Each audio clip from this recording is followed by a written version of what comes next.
Hey guys, welcome back to Tamiya Legends, and once again, thank you for stopping by. So, yep, we've got another golden era of RC video for you. This time, magazines, catalogues and guidebooks. Now, obviously, I've done a video on this. Well, I've done a magazine video and a guidebook video, so I'm not going to go into as much detail, and we're not going to go through every page of it, but I'm just going to show you some cool stuff. What I think is cool in my opinion. So we've got 4 different things to look at, which is mega cool. So the first one is we've got a 1983 guidebook. That's got some serious age to it. The beauty about this is, with it being so old, it's got all the early Tamiya cars in, which I think we need to look at. So we'll have a look at that. I've also got the Tamiya 1991 catalogue. Now, I've not shown one of these on the channel before. These are completely different to the guidebooks. Guidebooks are out and out RC, where this covers RC, but also all the other stuff that Tamiya did. These are very cool indeed. So we've got that to look at. Then we've got another guidebook, which is a 1989. Now, for me personally, this is a grail guidebook for me because it's the Avanti version. So it makes it very special to me. So yeah, this is going to be very similar to the Egress one we looked at. So I won't be going into as much detail, but there's still a few cool things I want to show you on that one. And then finally, last but certainly not least, is a radio control model car magazine. Obviously, it's the one with the Egress on the front. I found some really cool stuff in here, flicking the pages, that I'd like to cover with you guys. So less babble, although this whole video is going to be babble, and let's get into it and have a look. Right, so let's get into this. So first of all, a massive shout out to Graham Burgess for sending me this. Lovely gentleman, sent me this free of charge, paid for the shipping, because he knew I wanted to do have a couple of them in my collection. So Graham, if you're watching, honestly can't thank you enough, my friend. So as I said, Tamiya Radio Control Guidebook. This is the English version from 1993, and it has, I'm not sure how you pronounce it, Parmalat F1 car on the front cover. And on the rear we have the original Wild Willie, which is mega cool artwork. And then when we open the front page up, obviously on the left hand side we've got the exploded view of the F1 car, the Tissot. 2 body shells actually. I've just realised that. Must have had 2 options for it, which is pretty cool. What's the second one? Goodyear. I was going to say it was JPS in those colours, but no. But yeah, it's always nice to see the old stuff like that. And then of course the famous Toys They're Not. So I've skipped through the first section of this guidebook. But when I've got to this stage, what I like about this personally is obviously it's the age of the cars it's showing. It's all the very old ones. I mean, that second picture down on the left, you've got 2 Toyota 4x4s and a Blazing Blazer racing. Wild Willie's at the top. I mean, that is just mega cool. And look at that lineup at the bottom of all the SRBs and things like that. And then obviously when we get on the colour section, let me just see if I can move that camera so you can see it a little better. Again, just all the old stuff, and my favourite is the Lamborghini LP 500S. Just such, I mean, to me, people say the Blazing Blazer is the holy grail. I kind of think that Lambo is. And then we get to the normal sort of guidebook pictures as we're used to. But as you can see, it's all the old stuff. So we've got the metal pressed chassis. Now, I've picked this page because bottom left, this Renault, interesting fun fact that gives me nightmares. I actually had that particular car when I was very young. I have no recollection of where it came from, but here's the thing, it was in bits, but I seem to remember the majority of the car was there, and it was in my dad's hobby shed, and I've no idea what age I would have been, possibly 14, maybe 15, and I collected all those pieces and I threw it in the bin, because at the time, I don't think, I'm making an assumption here, but I don't actually think I knew it was a Tamiya car. And as you could imagine, to have that today, that car would have been worth an absolute fortune. So yeah, I threw one of those in the bin, guys. And then second page, we've got the, I'm just trying to keep the light off that top picture, another 4 of the old F1 cars. and my oh my, I wonder if you guys out there collect these things.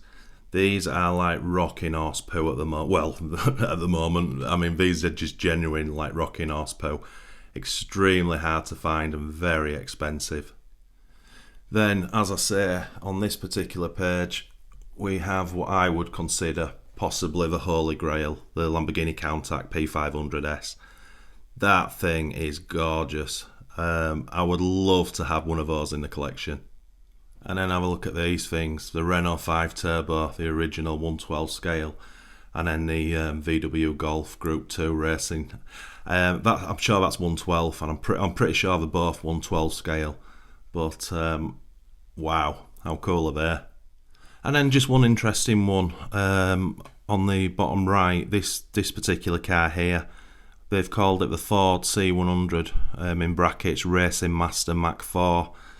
Now, I know nothing about these cars, but the bit where I found it interesting was obviously it shows you a picture of the box art Ford C100 with white with a Ford logo. But the actual picture here, obviously it's in orange, and it looks to me like that's is it the Jägermeister? Can't be Jägermeister, can it? It's Jäger something. Jägermeister? Anyway, I'm not too sure. I'm not close enough to see it. But it's just interesting how the box art is completely, or the actual car they're showing is completely different box art to that little C100 picture. Then just had to show the Sand Rover and Holiday Buggy, two absolute classics. For me, the Holiday Buggy doesn't seem to be super sought after. I think it's got a lot of failings, and it wasn't something I particularly wanted. I have had a couple over the years. I've never had the Sand Rover, and to be honest, I am kind of keeping my eyes out for one now.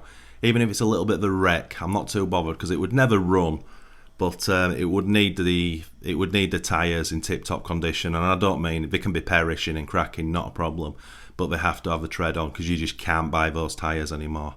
And yeah, the Sand Rover, just such a cool looking thing. And then just flicked a couple of pages to show you the Lamborghini Cheetah combat support vehicle. I don't know if that's actually combat support, that's what the XR311 was called. And then of course below it we have the gorgeous Ford Ranger, which is just begging for Tamiya to come out with. You've done the chassis, you've done the body shell, make the little changes you need to and give us that model. And then lastly, from this particular guidebook, we've got to show a couple of holy grails, haven't we? So obviously we've got the Toyota 4x4 pickup, and then below it what most people consider the holy grail of Tamiya, which is obviously the Blazing Blazer. I'm definitely not a fan of the 4x4, and the Blazing Blazer is way more better looking in my opinion. But yeah, I don't know if they warrant the prices that they go for, if I'm honest. They just seem to be levels above in cost wise in the vintage market, and I'm really not too sure why they're so high, because there's other cars that are equally as rare and hard to find, which are more than half the price that these things go for. Right, on to the next one. So as I said, this is a 1991 Tamiya catalogue. So a massive shout out to Martin Harrell, who sent me this one, along with actually the Radio Control Model Car magazine. These are absolutely awesome. I've had a few catalogues over the years, but I'd kind of forgotten because they are so different from the guidebooks. Anyway, let's get to some interesting things. So this is pretty much the format of the first half of the catalogue. It just goes through in the different scales of the static models they do. And again, as you know, Tamiya cover cars, trucks, motorbikes, tanks, you know, all army stuff. Just really cool static models. That particular one's on the 1/24 scale. Again, just flicked a couple of pages. Again, we're still on 1/24 scale.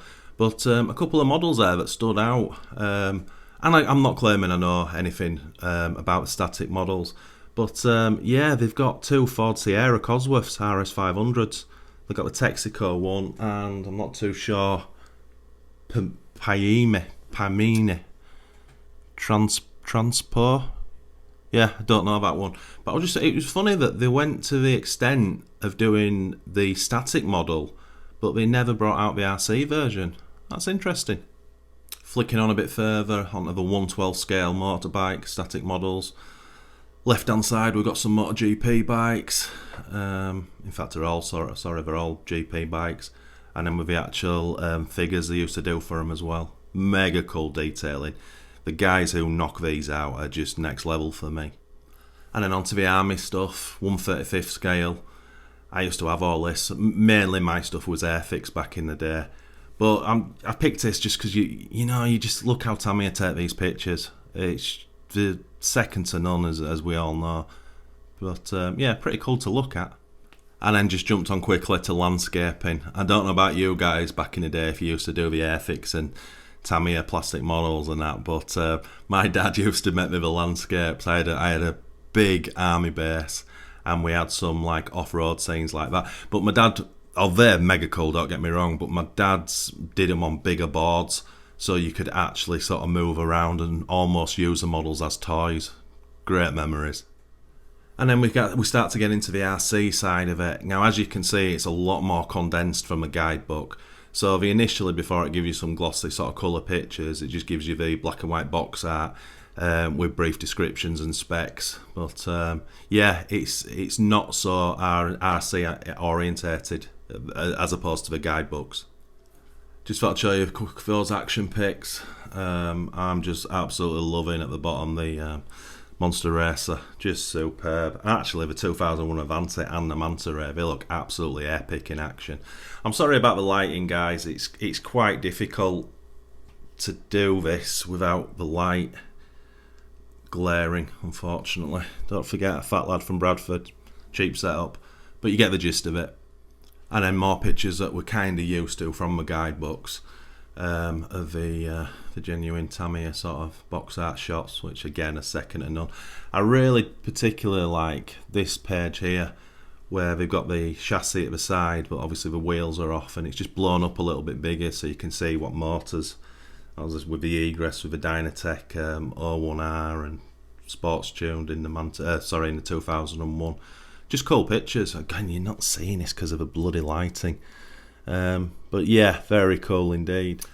And then just turning the page, we just got. I just want to show you the Monster Race in the King Cab because they're just epic, and that very cool picture of the bullhead, which I've got to be honest, I'm not a fan of, but I do appreciate the Tamiya kind of for photography skills. And that's pretty much it for the RC section. Obviously, we've got the monster trucks, Bruiser, Free Speed, Pumpkin Clodbuster and Mud Blaster, and then a couple of Group C cars. That's my favourite Group C car of all time, that Merc. It's absolutely stunning. And then finally, I just wanted to show you something that's very close to my heart, which is the Grumman F14 Tomcat. I don't know why, it's just, I've had so many of these model static kits in the past. And for some reason, it's probably down to Top Gun. This was my sort of favourite fighter jet, and that particular model is, what is it? It's a 1/32 scale, but just to detail, I still remember the name of missiles, Phoenix missiles in the middle, and your fuel tanks, and then sidewinders on the wings. And it was true swing wing as well. It had a little gear section in the middle. You did it by your hand, so when you put your finger on the edge of the wing and opened it up, the other wing opened up as well. Just made it very cool. And then quickly, just on the other page, what's that? We've got the F-15 Eagle, F-16 Fighting Falcon, the A-10 Tank Buster, you UK guys, the Harrier Jump Jet. Just very cool. Anyway, that's the end of that one. And then onto another guidebook, and as I said, this is a 1989 one. For me, this is the grail of guidebooks because, for me personally, it has the Avanti on. Absolute huge, humongous shout out and thank you to Alistair McCalley for sending me this. Cannot thank you enough. And it's in absolutely tip-top condition as well. So we've got the Avanti on the front, and then let's get this in the right light, and then we've got the Celica GRB rally car on the back. And look at that opening page. Oh God, how many times have we looked at that Avanti blown up? You know, all the parts laid out like that. And how many people have recreated that picture as well? I've never done it. I don't think I've got the patience to do it. But absolutely superb. And then, of course, the toys there. We've got the Avanti Celica and the Midnight Pumpkin. Superb. So I am really skipping through this one because if you watched the one I did before on the Egress guidebook, it's very similar. But we've always got to stop at the Tamiya action pictures because they just don't get any better for me. Look at that Falcon, Super Sabre, desperate for that to come out. Porsche 959. Who the hell would do that with the 959? That front end's just snapped and that body's just cracked at both front arches doing that. Fox, Bigwig, Hornet, Blackfoot, Monster Beetle. Gorgeous. And then just interestingly, because this is 89, this is where Tamiya had done away with the original Grasshopper for some reason and put the Grasshopper 2 in its place. Wonder why they did that and didn't keep the original Grasshopper there as well. Obviously the Hornets underneath. And then we've got the Hotshot 2 and of course the amazing, iconic Avanti. Right, and then finally onto the November 1989 Radio Control Model Car magazine. Again, a massive shout out to Martin Harrell for sending me this. Once I've made this video, I'll put this in some protective binder, and that'll go at the back in my collection behind the Egress, just like I did with the Marui Ninja magazine. But yeah, always interesting the colour of that Egress on that particular page with the yellow and white. Anyway, let's just get into this. Again, I'm not going to go page by page, I just want to show you some interesting things. So just quickly, first page you open is a full page Palmer advert, but I just wanted to show you that Palmer body shell on the Cat XLS. I don't know what they call them, I think they call them Fat Cat. It's just one of my favourite body shells for the Cat, and it's, in my opinion, it's so much better looking than the standard Cat XLS body shell, and there's nothing wrong with that, but that Fat Cat version, just superb. Right, as I always do, got to stop on Otley Model Sport advert, again full page, and I just absolutely love looking back on the prices. Again, the thing that stands out for me more than anything on the Tamiya lineup, there's a couple of things, but I always look for the Porsche 959, which is here, at £137, and then I always look at the Bigwig, and that was doing £149. That's incredible. I mean, that's been the same across about 3 or 4 magazines I've seen. The Bigwig was more expensive than the Porsche 959. Cheap cars, Grasshopper 2, 45 quid, Hornet, 50 quid. And then when you go the opposite way, really, after the Bigwig, it's Clodbuster and Egress. And the Clodbuster was £159, and then when the Egress came out, it was £269. That was one seriously expensive kit back in the day. One interesting thing I found on there, and obviously, as I say, it's not an age thing, the Avanti's not for sale on there. I wonder why. That's interesting. Quickly on to Kyosho. Top one is a Raider at 49 quid. I absolutely loved the Kyosho Raider. I used to, there were a couple of them racing when I was young. What we got? We got an Optima Pro at 79 quid. Oh my goodness me. Ultima, 89 quid. Jeez. Look at this deal here. The Grasshopper 2 Super G. So 540 motor, dual racing shocks, day glow wheels. Genuine Grasshopper 2, 55 quid. Holy crap. And then we get on to the bit why I wanted this magazine. So obviously the magazine got hold of an Egress when it just come out, and they did what they did, as we always do. They stuck electrics in it and they ragged it round and usually raced it to see how it performed. So I'm not going to read all this for you because that'll be too boring, but there is a section I do want to read to you. Now I'm going to do this behind camera, which always makes it bloody difficult, but let's see if I can do that. It's just this opening bit, and then I just want to read you the conclusion bit. So, hot on the heels of a recently launched Vanquish, Tamiya's much simplified and improved Avanti follow-up comes yet another design which is the next logical step in the chain, a car incorporating the best from the Avanti and the Vanquish, with the obvious aim of slimming off even more surplus fat that the Avanti carried and simplifying the suspension, the ball joints alone of which probably weighed more than the complete Egress suspension. Why I'm finding that interesting, a lot of people kind of write the Vanquish off as it wasn't a good car, or my pet haters, as some of you know, as they call it, the poor man's Avanti. But you know, the way they're summing it up, again, the Vanquish was a car in its own right. Anyway, let me just flick to the conclusion. Right, look at that picture. That's awesome. And in the sand, look at that one. It's running Parma Cyclone motor, and then they've got a Dynatec 01R in that. Anyway, I'm just going to read you this small conclusion bit because I find it really interesting. In conclusion, the Vanquish hasn't been around very long, but in that short time has started to make its presence felt much more than the Avanti did during its 2 years' life, and it's starting to give some of the accepted makes a good run for their money. Did you hear that, all you Vanquish people who say it never did anything? Vanquish was a really massive upgrade from the Avanti. Anyway, let me find my place, a good run.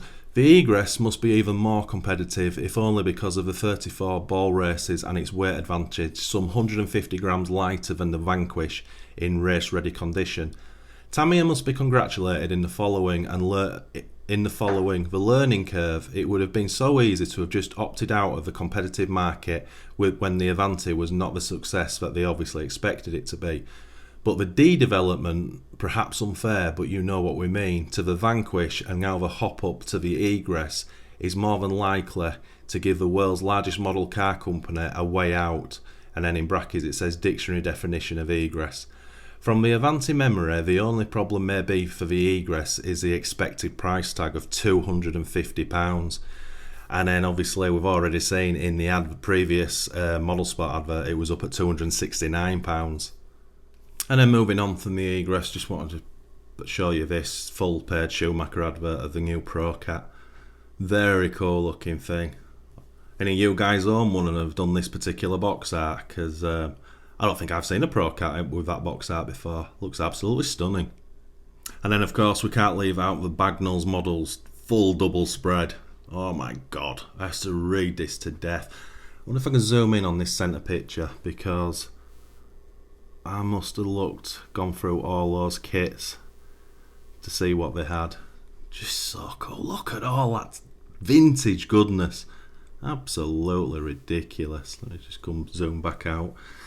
Yeah, I love the old adverts. And then a full page Kyosho, crushing victory, the Corvette and Double Dare. They were brought out to give the Clodbuster a run for its money. But yeah, I don't know anything about them, but I believe they were a little bit fragile, to say the least.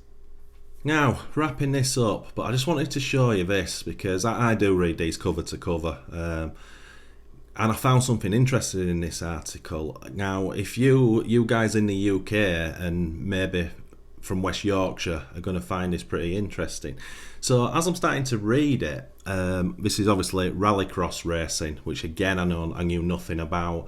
But this name caught my eye. Tony Marsden reports on a win, and because of the link in my head, rallycross, and then the surname Marsden, you guys might know where I'm going with this. It reminded me of Morley Models back in the day. Now, in fact, before I say any more, let me just turn the page and see if I can get a close up here. So I'm flicking through and I see this young chap here receiving the medal or the trophy, and I thought to myself, now that man looks very familiar. So I did my reading, and of course that is Gary Marsden. So a lot of you guys will know Gary. Him and his dad owned Morley Models in Leeds, and I believe when you used to walk into the shop, there was a big plaque on one of the walls, and Gary was definitely like a champion rallycross driver for, well, I don't know for how long, but he definitely won a title, if not a few others. But I just thought that was mega cool to see him. So a little bit of a question I have for you, sort of people who will know that, is Tony Marsden Gary's dad? I'm going to say he is. I'm going to say, yeah, Tony Marsden was Gary's dad. But yeah, I just thought I'd show you that because I just think that's mega cool. Anyway, I don't know how long this video's gone on for. Let's wrap this up. Well, guys, I hope you enjoyed that. I love looking through these things and reminiscing. It's I'll put these down. It's a massive part, the nostalgia and memories, and I know lots of you guys feel exactly the same. So I probably won't do any of this style video again now, because I think we've done the magazines, catalogues, and guidebooks to death. But it's nice for me personally to get them on the channel. It's kind of I kind of look at the channel as almost a library, so it's always nice to kind of fill each category and have a video on each. So yeah, I'm happy with that. So guys, once again, thanks so much for watching. It's massively appreciated. If you are new to this channel, if you could please consider liking and subscribing to support us, and if you do that, smash that notification for our weekly videos. And as always guys, happy RCing.